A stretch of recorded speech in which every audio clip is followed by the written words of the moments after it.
Hello, I'm Courtney, what's up, and welcome to Book Talk. Today I am going to be discussing The Lightning Thief by Riordan.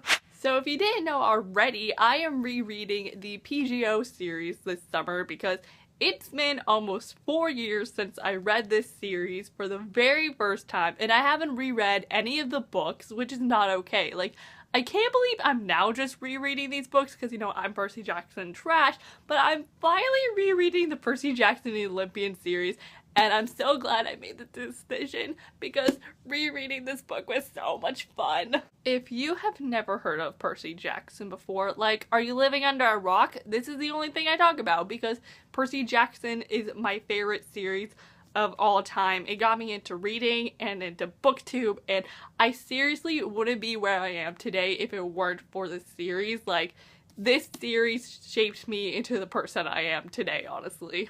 But this is the first book in the Percy Jackson and the Olympian series. This is The Lightning Thief, and it follows 12-year-old Percy Jackson as he finds out that he has a crazy life. He is a half-blood. His father is a god, and he just finds out all this crazy stuff about Greek mythology, and he has to go on this quest to find something, and he meets some friends and goes to this really awesome place, and it's pretty cool. It's pretty awesome, you guys. I'm gonna be honest here, while rereading this book, it felt like this was the first time I had ever picked up this book because I've just forgotten so much from this book and the rest of the series. So I'm very glad I'm rereading these because I have forgotten a lot. Especially if you watched my How Well Do I Know Percy Jackson video, you know how much I've forgotten. That's a great video, by the way. But I think that's all I can say without spoiling you. I bet most of you have read this, but if you haven't and you don't want to be spoiled, I will leave right now because I'm about to start spoiling the book. And you all should definitely go read Percy Jackson if you haven't already because it's the best. That's just my personal opinion, but Percy Jackson is indeed the best. So if you haven't read it yet, you don't want to be spoiled, I will leave right now. So bye, non-spoiling people! Okay, so The Lightning Thief. Let's start at the very beginning, which I had forgotten a lot of the beginning, except for the first page. Obviously, look, I didn't want to be a half-blood. That's such an iconic line, that first page. It's so iconic, and it left me so shook and emotional, and I was like, I just love this so much. I remembered them going on the trip to the museum, and how Mr. Brunner, however you say his name, aka Chiron, was asking Percy all those questions about Greek mythology. I remember that and the attack with Mrs. Dodds, but I had forgotten about Nancy Bobo Fett, which, oh my gosh, I wanted to slap her every time she showed up. I was like, can you just not? And then, you know, when Mrs. Dodds attacked Percy, you know, Mr. Brunner showed up, and I was like, yeah, he's come to save us. And then afterward, like, Mr. Brunner acted as if it never happened, and I was like, what? It was just so interesting to read how after the attack, you know, Percy's just like, wow, you know, I just got attacked by this crazy mythological creature, and my Latin teacher just gave me a pen that's actually a sword, and he's acting as if it never happened. And I was like, oh my gosh, like, people are now starting to think, like, Percy's a psychopath. Like, I forgot all about that. I feel so bad for my boy Percy because he's just suffering because the very first scene with Gabe, Smelly Gabe, oh my gosh, I wanted to shoot myself because I hate Gabe so much. And then just seeing him again, I was like, I'm ready to fight him. I will fight that boy because Gabe, he makes me so mad. And then I felt so bad for Sally. I had forgotten so much of how she has suffered these past couple of years being with Gabe and how Gabe's actually hit her. And I was like, boy, fight me. I will fight you for touching Sally like that. But seeing Sally, aka my favorite fictional mother, I love Sally Jackson. She's amazing. She's raised the best kid ever. And I just loved Percy and Sally's relationship. It was so nice. It just... I love Sally so much. But back to Percy suffering. My gosh, I feel so bad for him. And he's only 12 and he's already being looked at as a crazy kid, and you know, he's not doing good in school, and then he has Smelly Gabe, and his life sucks. And I was like, I felt so bad. But then I felt so happy because when he gets to Camp Half-Blood, he finally finds a place where he could belong, and I was like, I'm the trip going to Camp Half-Blood was not how I remembered. Like, I completely forgot about how Percy and Sally went to Montauk, yeah, that beach, you know, where Sally met Poseidon for the first time. Completely forgot about that whole story. I was like, whoa. And then how Sally was all like, yeah, I only know Poseidon for one summer, and then you were born in August. I was like, that's not scientifically correct. How the heck did you have Percy by the end of that summer? That's, that's wrong. But it was really nice, though, to see some of those mother-son moments before everything went to crap, and then the Minotaur showed up, and I was like, oh, yeah, you, I forgot about you, how you took Sally away, even though it was really Hades, but you know, Sally was still taken, and the whole Minotaur scene, boom, blew my mind. Felt like I was reading it for the first time. I was like, oh my gosh, this is crazy, everyone's gonna die. But then Percy slayed that scene. I was like, you go, boy. And then, you know, he and Grover get into Camp Half-Blood, and I'm like, oh my gosh, we're here, we're home, I'm home. And then he passed out, but then he heard Annabeth say he's the one, and I was like, oh my gosh, it's the start of Perseus, because you know, Perseus trash. So I loved all the Perseus in this, but when she said that, I was like, she's here. Can I just take a moment to appreciate young Annabeth and how awesome she is? Like, the ultimate sass queen. Like, I already loved Annabeth, but I think this book made me love her even more because she was awesome in this book. Like, she was so sassy, and I loved it. I loved it so much. And then seeing my boy Grover was so nice because, you know, Grover's pretty underappreciated in Heroes Olympus, which I'm super salty about. But I loved seeing him in this and how he was protecting Percy, but then I felt so bad because he felt like he was a failure, and then he failed with getting Luke and Annabeth and so what's her name? Oh, Thalia. He really failed with getting Thalia to Camp Half-Blood. Oh, he felt so bad for that, and I was like, Grover, let me give you a hug. You're not a failure. And then Annabeth was like, you got me and Luke here, and I was like, that's right, you got them, but you didn't get the person that you were supposed to get there, but whatever. Grover, I'm still proud of you.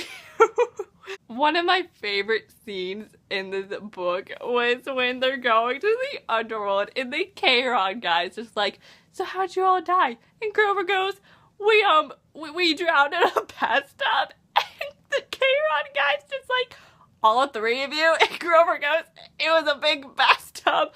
Oh, it was so funny. I was dying. Speaking of how funny this book was so funny, I was laughing my head off. I'd forgotten how funny these books are, because, you know, don't get me wrong, Heroes of Olympus and Magnus Chase and Trials of Apollo, they're all super hilarious, but, like, this is the original funny, and it was so great. Like, Percy, he's so funny. Like, I loved it when they meet that poodle, Glandolia, or whatever, and Percy's just like, I am not going to say hello to that poodle. And Annabeth's just like, I said hello to the poodle, so you're gonna say hello to the poodle too. Okay, but going back to Camp Half-Blood and being there for the first time, being back at Camp Half-Blood was just so nice because we really haven't been there in a really long time. Like, you're not really there in Heroes Olympus, ain't ever going there in Magnus Chase. And then you're there for a little bit in Trials of Apollo. But it feels like it's been so long. So just being back there, it was so nice. But then we had to leave because of this stupid quest to get the stupid lightning bolt. This quest to find the bolt and go to the underworld rose my stress levels. Like, I was so stressed over it. I was like, oh my gosh, they're gonna die. This is insane. And I forgot how Ares was a part of all this, like how he made them do that little detour and go to that stupid water park so they can get the shield. But I loved it when they're at the water park and they have to go in the tunnel of love ride or whatever, which I did remember that, but it was so funny when Percy was like, come on, Annabeth, like, let's get on the ride so we can get the shield. And Annabeth is like, you don't think I'm gonna go on that ride with you? Because, you know, she's a 12-year-old girl and, you know, she has a crush on Percy. But then, like, 2 seconds later, Percy looks over and Annabeth is running behind him. And he's like, oh, well, I guess she is coming with me. Aries played such a big part in this book, and I was like, what? Whoa, like, who is this? I completely forgot how he was a part of the prophecy and how he was the one who put the lightning bolt into the backpack, and then when everyone got out of the underworld and Aries was there on the beach and they were like, I can't believe you did this. I was like, whoa, like, this is Aries' fault? What? That battle on the beach was freaking fantastic. I was so shook. That was one of my favorite scenes too. It was just amazing how Percy was in the water and he was like controlling the waves and like he got Aries to bleed. Guys, it was awesome. I was so shook. It was amazing. The gods can all just go and choke because they were so rude. Like, even Poseidon was. Like, when we saw Poseidon for the first time, I was all excited. I was like, oh my gosh, we're finally getting this father-son reunion. It's gonna be great. But Poseidon, he was, it wasn't what I was expecting. It wasn't what I remembered. I was like, oh, okay, so this is how it's gonna go. That's fine. I felt so bad for my boy Percy because this is his first time seeing his dad and it was all just serious and businesslike, and I was like, this isn't the reunion you deserve. Your father loves you. But I mean, Percy did make a really good point though, where he was like, I'm really glad he didn't say he loved me or he missed me or whatever, because that just all would be fake. Like, I'm glad I got this, but still I feel bad because, like, Percy, you deserve a loving reunion because this is your first time meeting your papaya, and I don't know, I just felt bad. I felt bad for Percy this whole entire time in this book, honestly. You know, I thought the book was going to end right then because I did not remember the end with how he went back to Camp Half-Blood and we saw him stay there for the whole summer and he watched the fireworks with Annabeth and it was so cute and he trained and everything. Like, I completely forgot about all of that in that little scene he has with Luke at the end. What even was that? Every time Luke showed up, it was just so weird and hard for me to read those scenes because I'm just like, I know what's gonna happen to Luke in the end, and I've always just felt iffy about him. Like, I feel like rereading these books are going to help me decide how I really feel about Luke.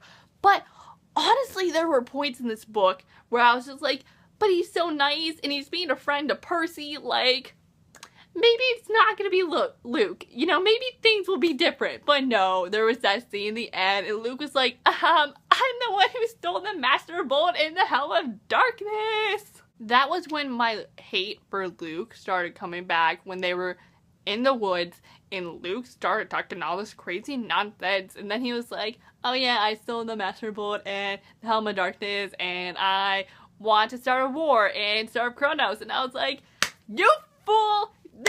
I was so mad. And then there was the scorpion crawling up Percy's leg and I was like, oh my gosh, Percy's gonna die. Percy's going to flipping die because of a stupid scorpion. At least the book ended with like a semi-happy note because Annabeth's family shows up and she says she's gonna live with them for a year and try things out and see if things work because of Percy's advice, and it was just so nice, and it made me so happy because I love Perseus and I just love that Percy gave her that advice when they were in the truck together, and I love that scene where she opened up to him. It was so nice, and I was just feeling all the Mark of Athena feels because they refer back to that scene, and it was just so good. But that, my friends, were my thoughts and feels on The Lightning Thief by Rick Riordan. Overall, I loved it. Obviously, it was fantastic. Like, Rick Riordan still hasn't disappointed me, and I doubt he ever will because it's Rick. Percy Jackson's great. I loved The Lightning Thief so much. thank you all so much for watching this book talk, and I am Courtney, and I'll see you all next time when we do a video up soon, so I will see you then, so bye!